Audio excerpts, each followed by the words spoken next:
প্রায় র্যাবের 58 জন কর্মকর্তা এবং 4235 জন সদস্যকে শৃঙ্খলা ভঙ্গের জন্য অভিযুক্ত করে তাদের বিরুদ্ধে শাস্তিমূলক ব্যবস্থা নেওয়া হয়। এবং আপনারাও জানেন যে গত 5ই আগস্ট অন্তর্বর্তীকালীন সরকার দায়িত্ব নেওয়ার পরে আমরা আমাদের র্যাব বাহিনীর কিছু সদস্য যারা অপরাধমূলক কার্যক্রমের সঙ্গে জড়িত হয় তাদের বিরুদ্ধে আমরা কঠোর ব্যবস্থা নেই। এই পর্যন্ত 16 জন সদস্য, গত 4 মাসে 16 জন র্যাব সদস্যকে আটক করা হয় এবং তাদের বিরুদ্ধে ডাকাতি, চাঁদাবাজি, মাদক ব্যবসার সাথে সম্পৃক্ততার অভিযোগে এবং ছিনতাইয়ের অভিযোগে তাদেরকে আটক করা হয় এবং তাদের বিরুদ্ধে ফৌজদারি মামলা দায়েরপূর্বক আইনানুগ ব্যবস্থা গ্রহণ চলতেছে। 5ই আগস্ট পরবর্তী সময় আমরা আইন শৃঙ্খলা উন্নয়নের জন্য যে কাজ করেছি সেই বিষয়ে আপনাদেরকে অবহিত করতে চাই। ছাত্র জনতার উপরে যে এক ধরনের সন্ত্রাসীরা আইন শৃঙ্খলা রক্ষা বাহিনীর পাশাপাশি তাদের উপরে গুলিবর্ষণ করেছিল, এই ধরনের অভিযোগে আমরা প্রায় 30 জনের উপর চিহ্নিত করি ভিডিও ফুটেজ দেখে এবং তাদেরকে আমরা গ্রেপ্তার করতে সক্ষম হই।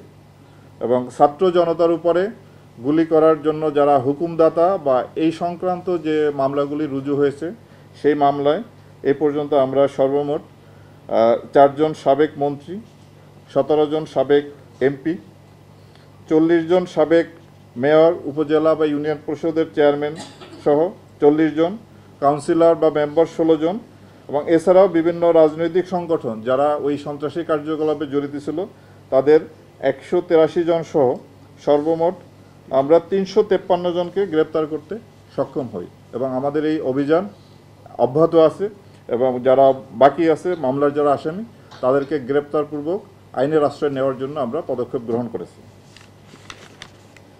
আপনারা জানেন যে ছাত্র জনতার ওই আন্দোলনের সময় আইন শৃঙ্খলা রক্ষাকারী বাহিনীর বেশ কিছু অস্ত্র লুণ্ঠিত হয়। সেই লুণ্ঠিত অস্ত্র প্রায় 70% অস্ত্র আমরা উদ্ধার করতে সক্ষম হয়েছি।